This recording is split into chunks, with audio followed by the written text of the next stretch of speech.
nosso movimento espírita, ele está passando por uma transformação muito forte, Mamed, muito forte.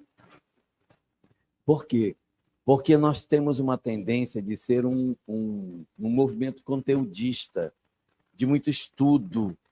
As pessoas que costumam fazer parte do movimento espírita são pessoas de muita leitura, de muito estudo, que gostam de debater, que gostam de aprofundar, que medem seus conhecimentos.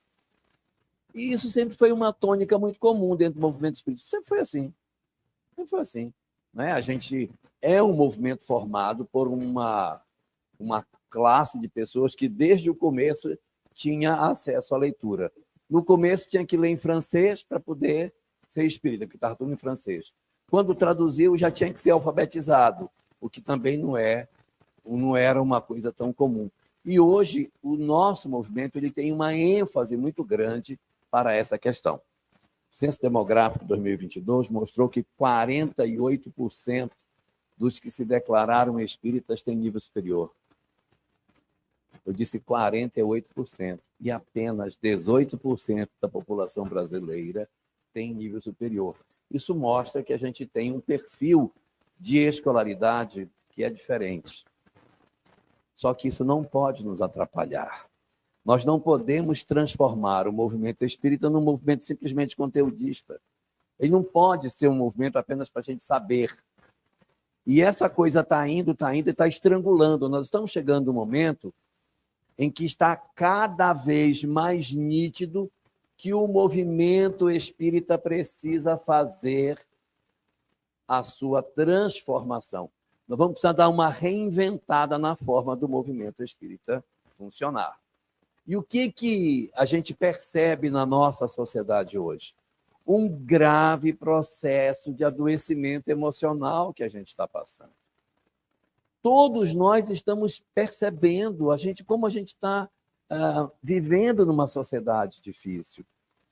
Então, hoje a gente fala assim, mas tem muita promiscuidade, mas tem muita droga, mas tem muito isso. Mas por que tem muito isso? É porque as pessoas, na verdade, estão num processo de fuga. Muita gente que está vivendo uma vida promíscua está tentando fugir do contato com a sua realidade objetiva. Tem outros que estão fugindo para a droga, não é porque acha lindo ser drogado, é porque não quer fazer contato com as suas dores. Olha, Petros, uma coisa importante. Um experimento que foi feito percebeu que pessoas que vivem a história da drogadição foram tratados com remédio para a depressão e elas reduziram o uso da droga, o que mostra que muitos dos drogados são depressivos.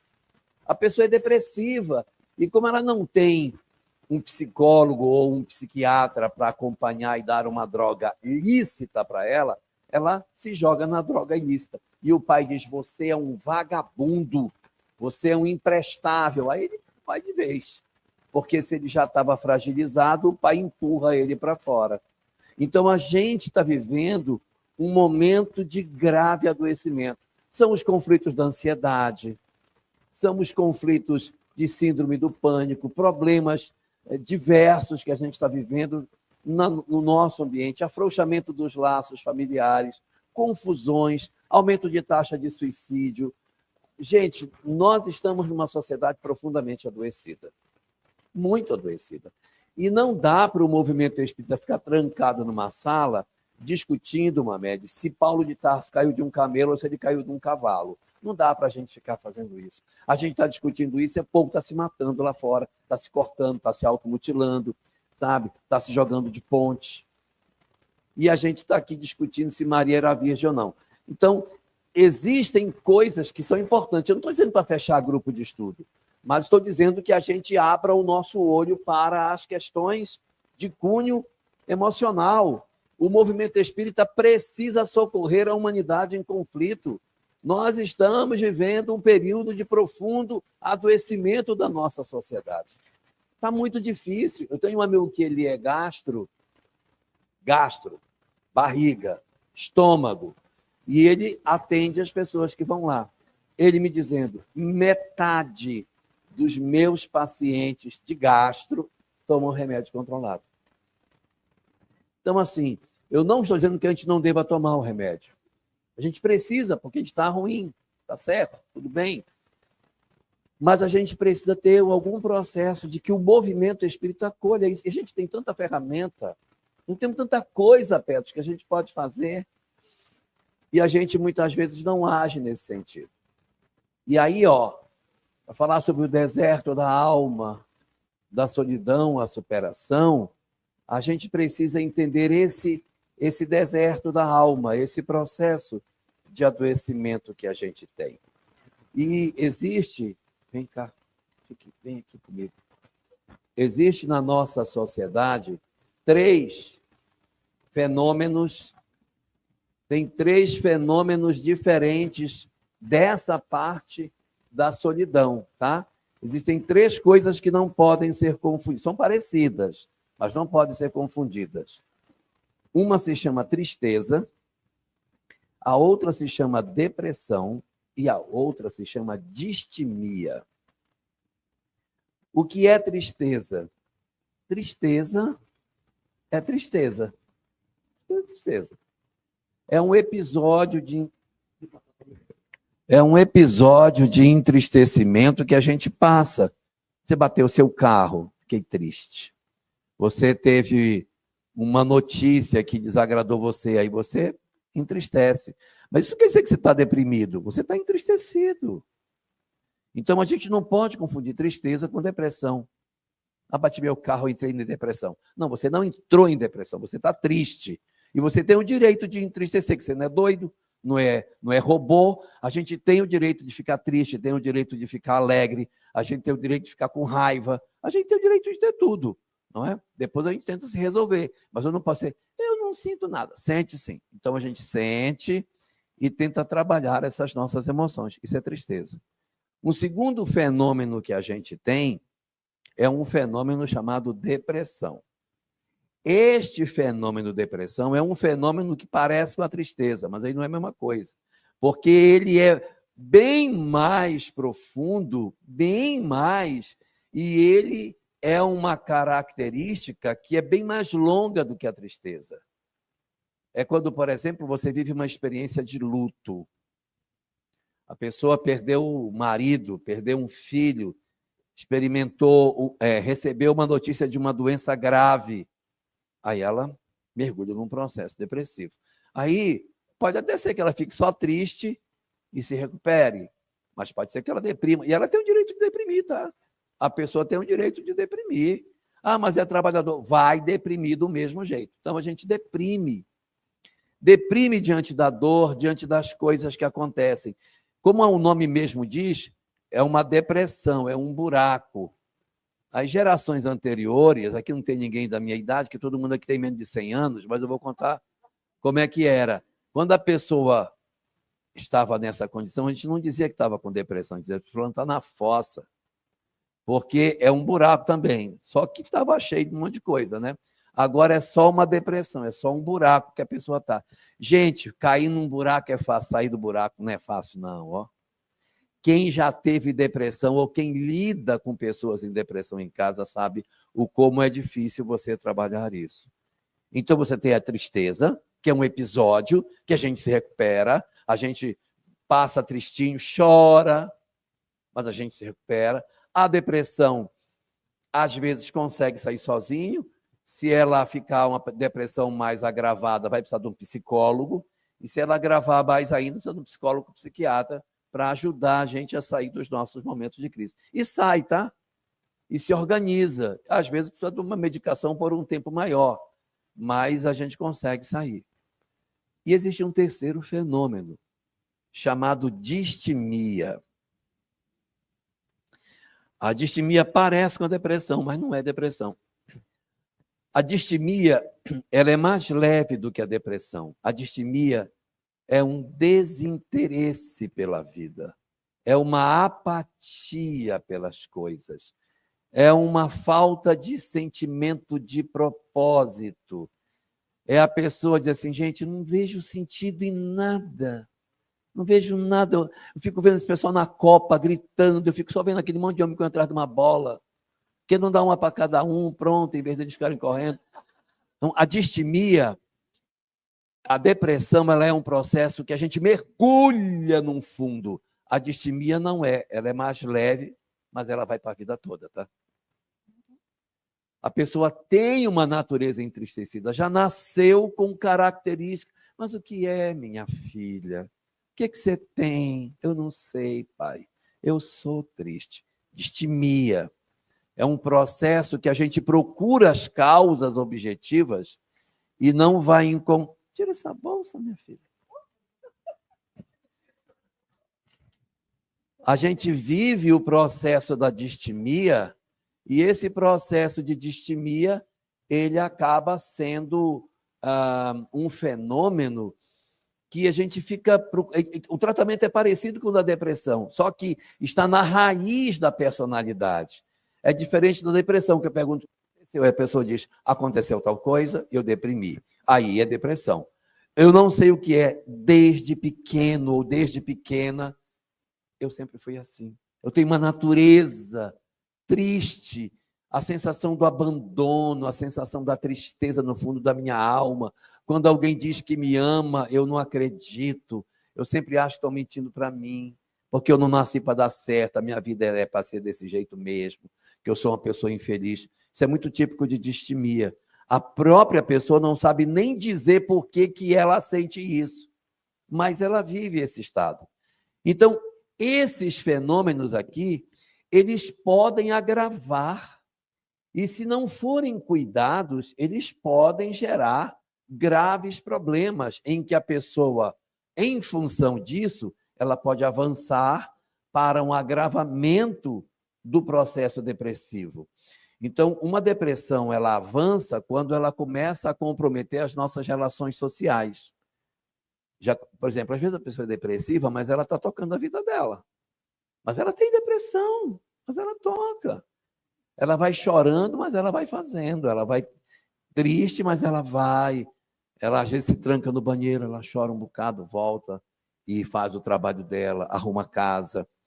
Se essa depressão avançar, ela começa a faltar ao serviço, ela começa a não ter mais condição de fazer as coisas. O marido chega em casa, ela não fez nada.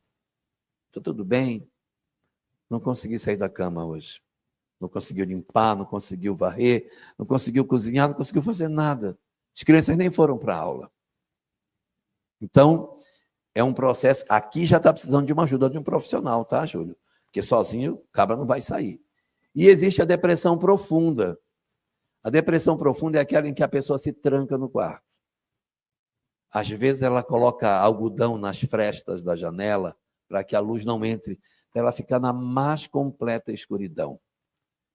Quem tem pessoas em casa que tem processo depressivo, precisa acompanhar a pessoa quando sai e quando volta.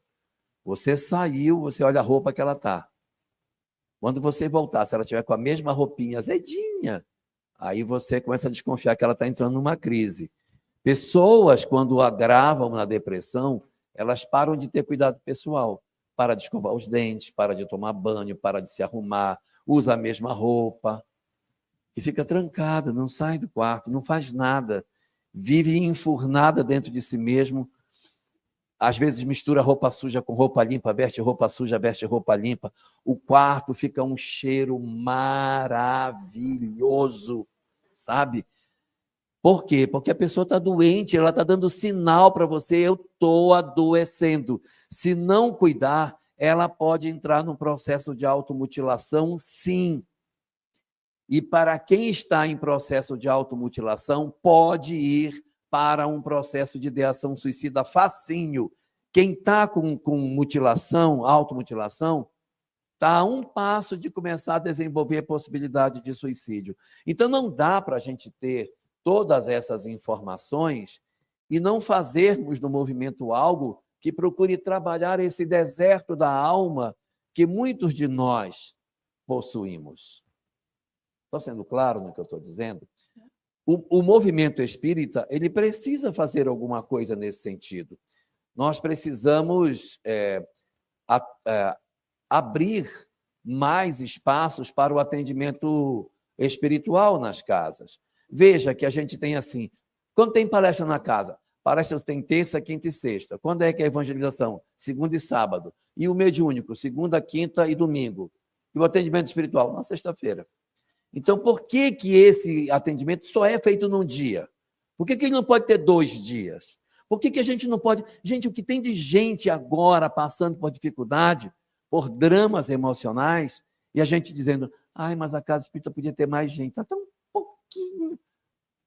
Então, o problema não está no espiritismo. O problema está no desalinhamento do movimento com as necessidades da sociedade. É o movimento que não está sabendo ouvir as pessoas, pelo amor de Deus.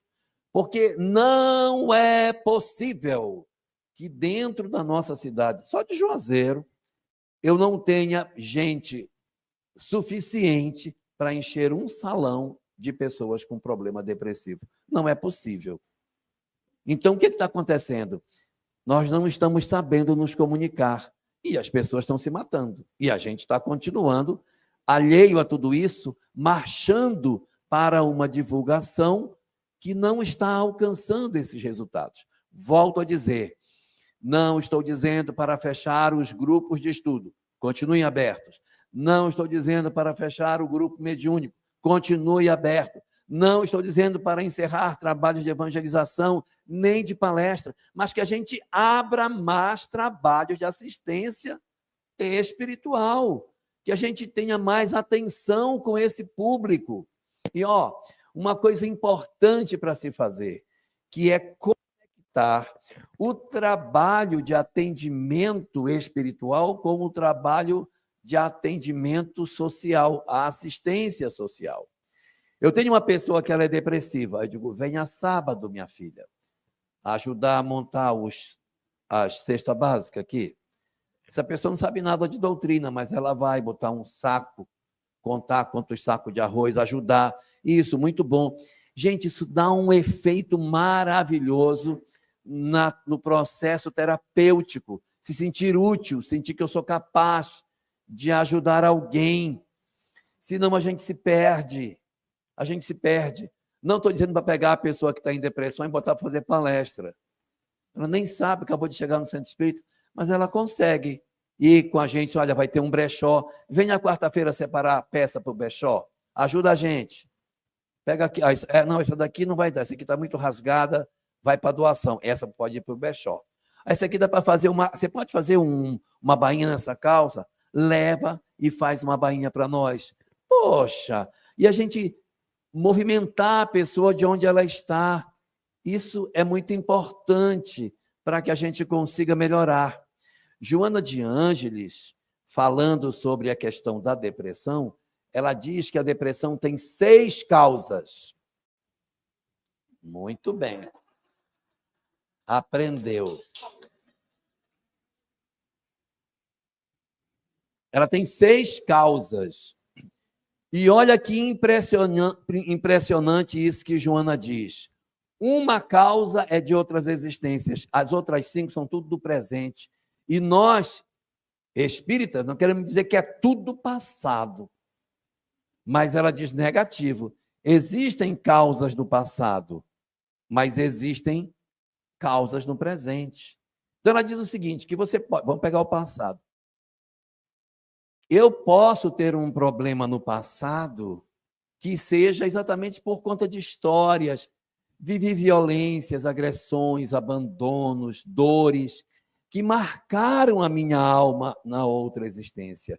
Imagina que você viveu num período de guerra, e você viveu as violências da guerra, que você viveu as violências dos abusos sexuais de uma guerra, que você no passado perdeu um filho e enlouqueceu, que você teve uma história de uma doença, que você ficou preso dentro de um calabouço, que você foi perseguido injustamente por alguém que era um tirano e que colocou você numa cadeia. Então, existem muitas dores. Então, no mundo espiritual, a gente vive isso. E muitas vezes, os benfeitores, para nos ajudar, dizem o seguinte, essa pessoa está lembrando muito do que aconteceu. Encarna essa criatura para ver se ela esquece um pouco das dores que ela viveu, porque ela fica aqui remoendo, ai, me matou, ele me matou, ai, ele me prendeu, aí pega, reencarna. Bota essa pessoa para reencarnar, porque ela reencarnada, o abafamento da lembrança vai fazer ela tocar. Ela renasce com distimia, porque ela traz uma história que ela não sabe nem de onde vem, mas é uma tristeza, um peso no coração, uma coisa é do passado. Mas tem 5 causas que estão no presente. Já pode até baixar essa daí. Para aliviar a cãibra, né, minha filha? Então, tem 5 causas no presente. Primeira causa do presente que Joana diz, a infância. Gente, o que a infância gera de conflito é brincadeira. Se você pegar o livro Amor, Imbatível Amor e estudar o que uma infância mal resolvida faz, você vai ficar assustado. As histórias de abandono. Ela comenta como que surge uma criatura que se transforma num esquizofrênico. Ela mostrando, por exemplo, eu sou filho de um pai que bate, espanca, bate, humilha, destrói. A personalidade vai se desconstruindo, a pessoa vai entrando num processo de desconstrução, de desestruturação do ego. Então, a nossa infância, marcada por uma série de histórias infelizes, ela pode ser o gatilho de processos depressivos. Claro, uma história de abandono. A gente que trabalha com filho adotivo, que tem filho adotivo, gente, o filho pode ser adotivo com um dia, mas ele tem uma história de abandono nele. Porque quando, eu não vou nem puxar o aspecto espiritual, porque o espírito sabe, é verdade, mas só psicologicamente ele já é sequelado, porque ele vai dizer, por que essa mulher me quis? E por que a minha mãe não me quis? Esse é um buraco difícil de você conseguir encher. Eles são muito carentes, eles têm uma tristeza profunda. Então, é uma história de abandono que, mesmo que ele seja adotado, nem sempre ele consegue resolver. Então, tem uma vida difícil, que se acha preterido, se acha desamado. Às vezes ele não é adotivo, às vezes os pais são os pais biológicos. Mas o pai trabalha muito, a mãe trabalha muito, tem muito filho, não dá a atenção que ele gostaria de receber, ele se acha abandonado. A tal síndrome do filho do meio. Que a criatura não é o mais velho, nem é o mais novo, cresceu no bolo, e sempre quem deu banho nele foi o mais velho. Meu filho, dê banho nessa criança. Né? Vai lá, dá banho nesse menino, penteia o cabelo dele. Aí, nunca teve colo de mãe direito, ou pelo menos ele acha que não teve. Porque isso é um problema. Às vezes você diz assim, mas tu está mentindo, rapaz. Eu fui uma mãe muito presente na tua vida, mas ele não achou.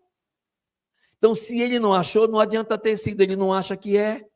E aí não adianta discutir. Negativo, fui presente sim. Para ele não foi. Ele pode ser uma criatura que traz do passado um conflito e encontra uma infância problemática, aí ele potencializa aquilo que a infância tem, que o outro passaria bem, mas como ele já é um sequelado, quando ele chega aqui, aí ele diz, eu não aguento isso. Então, a infância pode trazer muitas sequelas, abusos sexuais. Eu venho de uma região da Amazônia em que tem uma lenda lá, do boto. O que é que o boto faz? Ele, na festa, ele arranja uma moça e dorme com ela, e ela tem um filho do boto, só que é o filho de alguém que... O boto é o pai. Exatamente. O boto é o pai. E a sociedade vai acobertando o incesto, entendeu? E aí, não, foi o boto, é filho do boto. E essa é uma realidade muito perversa que a gente tem, em que você tem meninas totalmente destruídas emocionalmente por conta desse tipo de prática, em que o pai se acha no direito de ser o violentador das suas próprias filhas e filhos. Então, as histórias da infância podem trazer sequelas muito profundas, produzindo processos depressivos. Outra causa: dramas. Não foi na infância, mas eu tenho uma história. Minha vida, se eu contar minha vida, meu Deus, é um drama. Gente, você não faz ideia. Porque quando eu ia casar, tudo certo, no dia do meu casamento, quando estava tudo pronto, o meu noivo fugiu do altar na hora do casamento, catou minha irmã e sumiram de um cavalo e foram embora. E eu estava grávida. Assim, aí você, nossa, existem dramas que são terríveis. Dramas são terríveis. Você diz, gente, mas como é que pode? Aí a pessoa vai se reorganizar, não, eu vou casar de novo. Talvez até nem case. Talvez nem queira mais ninguém, em função das histórias que vai vivendo. Então, os nossos dramas, eles podem produzir processos depressivos, sim, e a gente tem que cuidar das pessoas. Número 4. 1, 2, 3, 4. Lutos. Lutos. A gente que vive uma história de luto, pelo amor de Deus, só quem vive para saber. Levanta aqui, minha filha, quero ver você de perto. Existem 7 lutos que não são permitidos. Bota aí para mim. 7. Tem 7 lutos que a sociedade não permite que você tenha. Querem saber? E a pessoa deprime e não pode deprimir, porque esses lutos a sociedade não permite que tenha. Descansa. Pode. Mas aqui é rápido. Aí você levanta. Primeiro luto que não é permitido, o luto do feto. A mulher engravidou, estava com 8 semanas, aí ela perdeu, sozinha, ela não tirou. Ela perdeu a criança. Sabe o que é que as pessoas dizem? Você é nova, você vai ter outro. Isso não é nada. Não respeita o luto que ela tem, porque a mulher, quando ela faz o beta e dá positivo, ela já é mãe. E quando ela ficar adulta, ela vai dizer, eu tenho 5 filhos, 2 abortos e 3 que nasceram. Ela vai contar, porque para ela isso é muito importante. E nós somos muito desrespeitosos com o luto do feto, porque a gente acha que não é nada. Maridos, então, é o que mais... Bobagem. Nem foi nada. A sogra, então, é quem vem e chega. Você é nova, minha filha. Vai ter outro. Vai ter muitos. Segundo luto que não é permitido. O luto do aborto provocado. A mulher faz o aborto. E depois ela sente culpa do aborto que ela fez. Ela não pode chorar. Porque se ela chorar... Por que você está chorando? Ela tem que engolir o choro do aborto dela. Porque a sociedade não vai ouvi-la. E ela pode desenvolver um processo de depressão porque ninguém a acolheu. Não que a gente vá dizer que o aborto em si seja uma prática correta. Mas uma vez que ele já foi feito, o que eu vou fazer? Agora a gente tem que acolher a pessoa. A gente não acolhe a pessoa que tem envolvimento com uma questão qualquer, de um comportamento equivocado, às vezes uma pessoa que está no mundo das drogas, a gente tem acolhimento. O que não tem acolhimento com esta mulher que está sofrendo miseravelmente, que às vezes foi o companheiro que disse, se você não tirar, eu largo você. E ela, besta, tira e o miserável vai embora. Aí ela fica sem o menino e sem ele. E com a culpa. Só o que ela fica é só com a culpa. Aí vai sofrer danadamente. Terceiro, não vão rir, é o luto do amante. Luto do amante. Você é a secretária do seu chefe e tem um caso com ele. O miserável morre.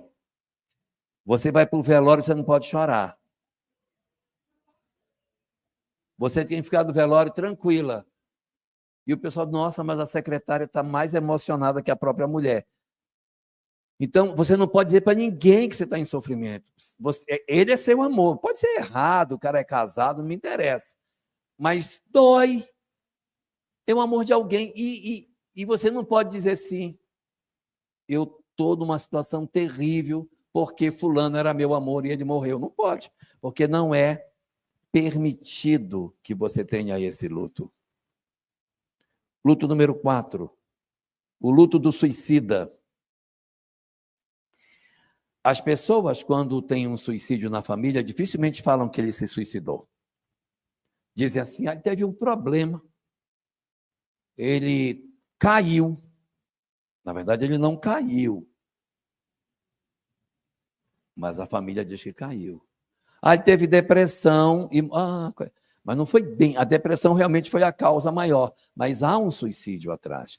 As famílias têm um pudor enorme de dizer, porque a nossa sociedade diz assim, que horror. E isso não é nada acolhedor. Isso não é nada acolhedor. Eu já tenho uma culpa em função do ocorrido e eu vou por trás, ainda enfio mais uma faca na pessoa, dizendo que ela não poderia ter esse luto. Número 5. Se prepare. Número 5. O luto do idoso. A pessoa chega e diz, meu avô faleceu. É mesmo? Que idade que ele tinha? Tinha 95. Estava na hora, né?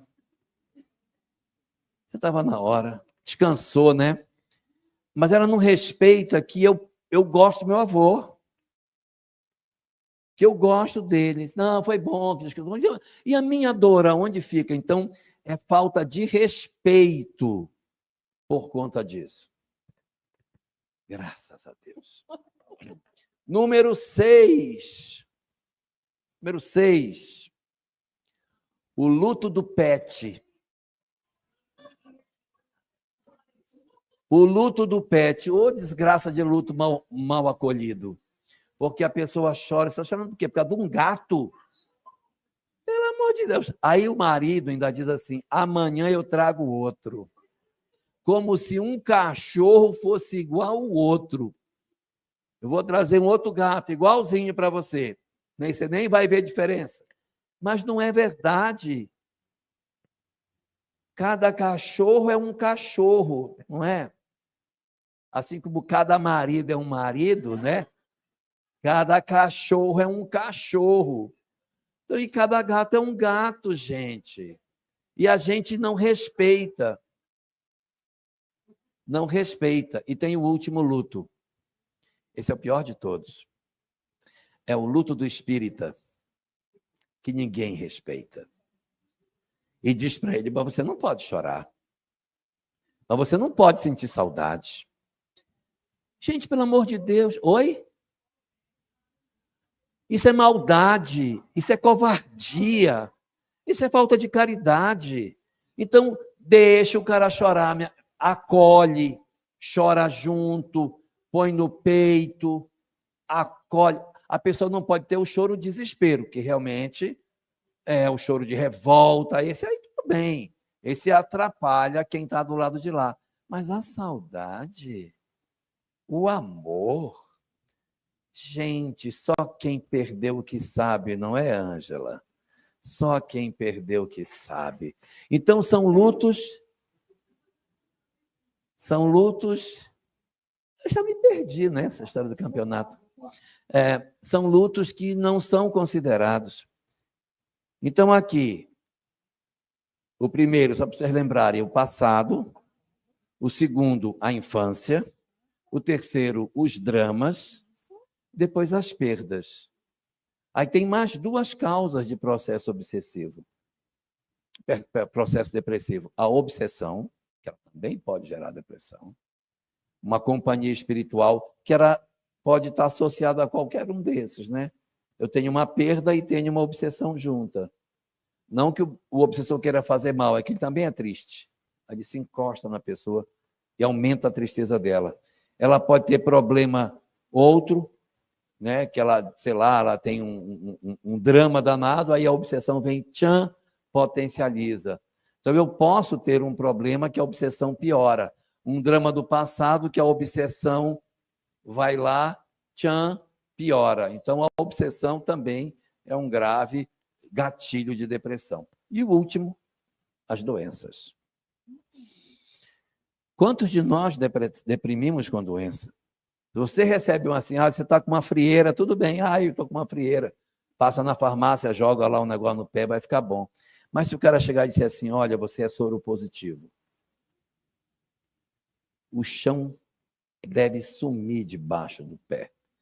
Ou você pega um diagnóstico, você está com câncer. E é um câncer bem agressivo. Você está com um problema gravíssimo de coração e vai ter que fazer umas pontes safena, e eu não garanto que você resista à cirurgia. Nossa Senhora! Isso também promove processos depressivos em nós. Então, a gente precisa, obrigatoriamente, cuidar dos nossos centros espíritas para que eles nos ajudem a sermos melhores, porque a gente também passa por um processo depressivo e precisa ajudar as pessoas também, né? Precisa ajudar. Meu tempo acabou, mas eu quero falar um negócio. Eu vou falar mesmo, eu vou. Deixa eu pegar aqui a minha parte, né? Vem cá, que eu vou precisar de mais dedo. Eu quero mais dedos. Quero mais dedos. Quando você tiver alguém que estiver em processo depressivo, existem 7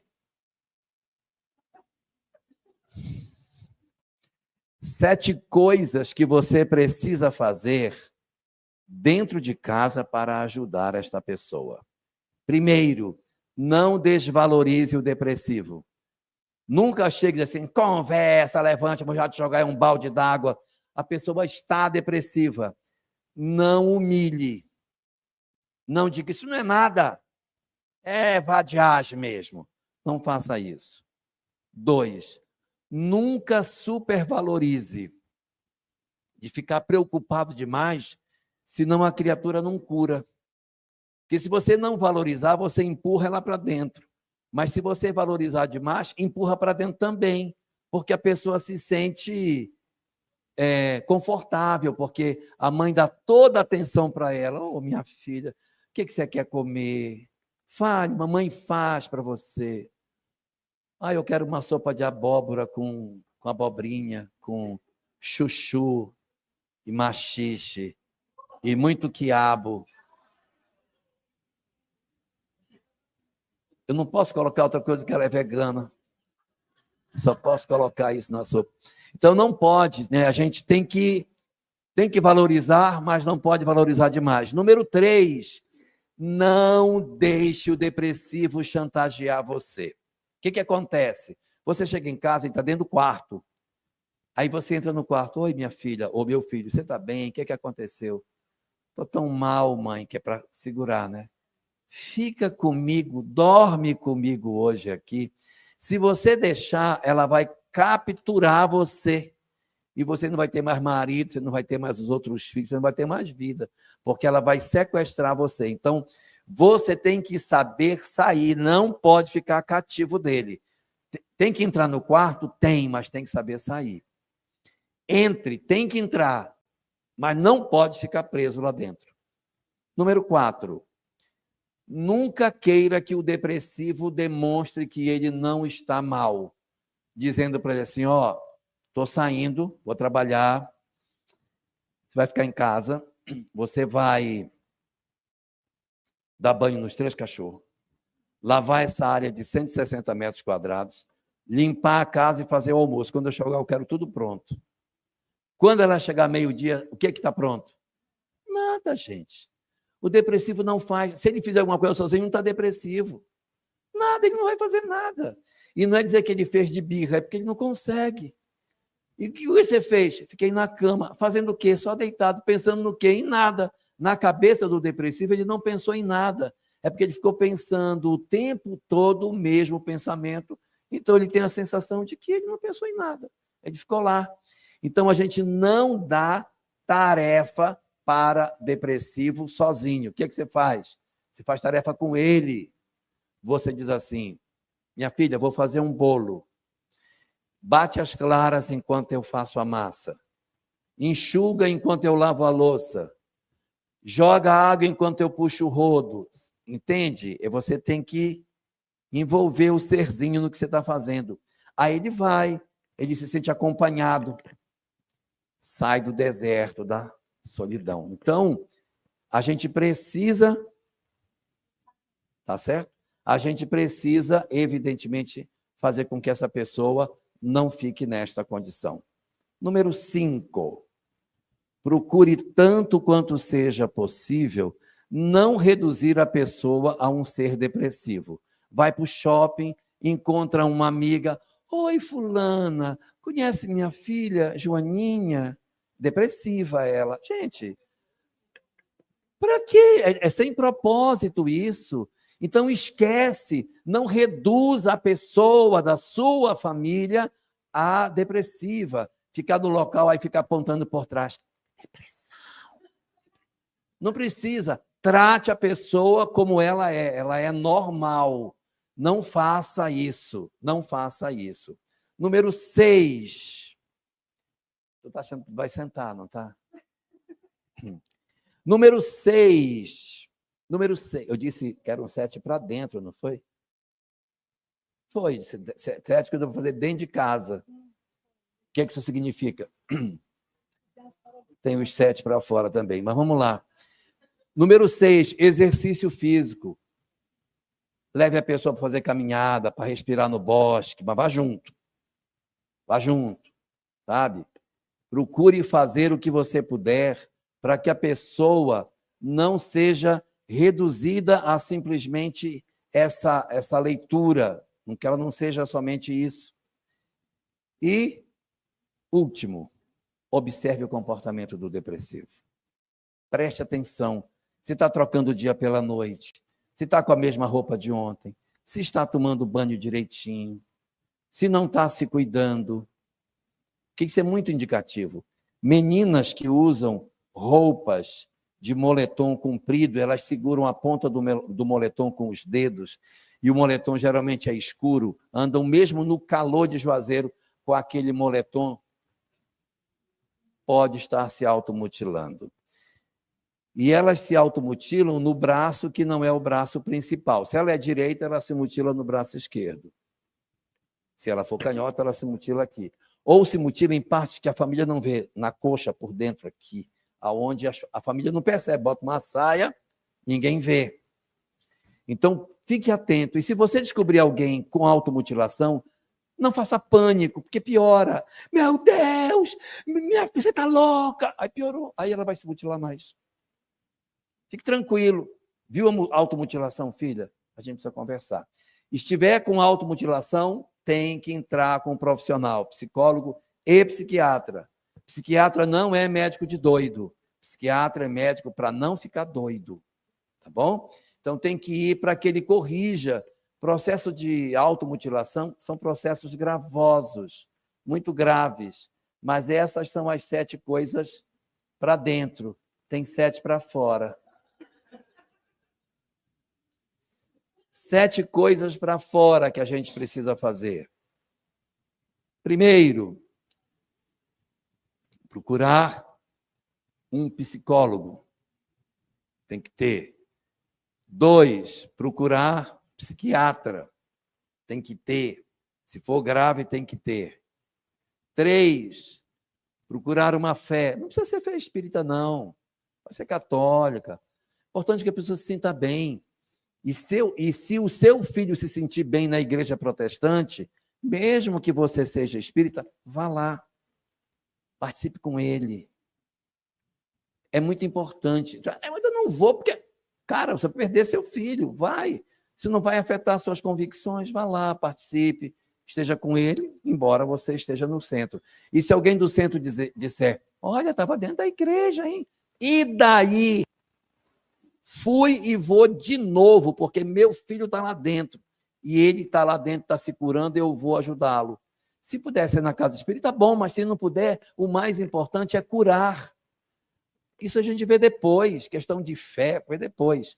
Se a pessoa não gostar de fé, porque isso também tem muito, geralmente o depressivo, ele desenvolve um afastamento da fé, isso é comum, a gente leva a pessoa para trabalhos assistenciais, que não são trabalhos necessariamente espíritas, religiosos, mas faz um trabalho assistencial, leva ele um trabalho assistencial. Se ele não gostar nem do trabalho assistencial, leva ele num trabalho de cidadania. Procura uma ONG que lava cachorro, que dá banho em cachorro, que dá ração para cachorro. Leva o ser humano para lá para dar banho também. Porque isso é importante, mexer com vida, mexer com planta, botar semente, ver a semente crescer, isso é fundamental. Também importantíssimo, contato com a natureza. Leve o ser humano para pisar na grama, tomar banho de cachoeira. Leve a criatura para o meio do sertão, do mato. Vocês já viram para onde é que o depressivo se esconde quando ele está com problema? Para onde ele se esconde? Dentro do quarto. Então tem que tirar do quarto. Então, leva para a natureza. Vai fazer trilha. Compre uma bicicleta, compre você também, uma bicicleta e vá junto. Não mande ele, vai fazer trilha, miserável, porque ele não vai. Vá junto, vá junto. Contato com a natureza, ar puro. Essa conexão com a natureza reconecta com Deus. Isso é muito importante, porque quando a gente faz o bem, que estava aqui na parte da cidadania, da caridade, a gente tem descargas de ocitocina, que é um hormônio importantíssimo para restaurar a nossa saúde. E esse nosso contato com a natureza, ele é muito importante para melhorar a serotonina, dopamina, noradrenalina, endorfina. Isso tudo é muito importante para o equilíbrio. O medicamento que o médico vai dar é para corrigir esses neurotransmissores, que você pode conseguir com esses exercícios. E o último, para todo mundo poder descansar, meditação. O que é meditação? Meditação não é sentar naquela posição de lótus com os pés trançados, que a gente não tem nem dobradiça mais para ficar naquela posição. Meditação é parar, desacelerar para pensar na sua própria vida. Que a gente corre e nunca pensa na vida. Então a gente faz isso quando está lavando louça, quando está dirigindo, quando você está fazendo alguma atividade mais automática. Para quem já aborda com facilidade, é a hora, nem está mais pensando. Isso que você não é para mim, que não sei fazer, tem que ficar por baixo, por cima, aí não medita. É só naquilo que já está automático. Aí você pode meditar. Santo Agostinho propõe que seja na hora de dormir, porque aí não tem desculpa, né? Então é a gente meditar, refletir sobre a nossa vida. É isso mesmo que eu quero da minha vida? Eu estou indo pelo caminho correto? Isso está me fazendo feliz? E a vida é curta demais, gente, para a gente andar por caminho que não gosta. A gente tem que ser feliz. O que Deus quer é que a gente seja feliz. Então, às vezes, a gente força muito em cima de um filho e ele deprime. Por exemplo, se tem um filho que é homossexual, não vai ser. E se ele quiser? Aí você não quer, aí ele vai, deprime e se mata. E que foi? Foi melhor? Então, a gente tem que trabalhar as pessoas e aceitando o outro do jeito que o outro é. Ele só pode ir até aqui? Então ele só vai até aqui. Deixa. As pessoas têm o direito de viver a vida. Senta, minha criança. As pessoas têm o direito de viver a vida, de serem felizes. Esse é o objetivo da vida. A gente veio para ser feliz, para se resolver. Então a gente precisa estar bem, fazer o que gosta, fazer o que tem vontade, descobrir os valores espirituais da vida, que quanto mais a gente se liga a valores nobres da vida, mais a gente se liberta da sensação de que nós somos inúteis. E o movimento espírita não pode ficar de costas para tudo isso. Está na hora, ou está passando da hora, Mamed, de nós tocarmos as trombetas do Apocalipse e dizer para o movimento espírita: Vamos acolher a dor, porque tem muita gente em sofrimento e a gente precisa abrir as nossas portas para esse exército de aflitos que estão lá fora.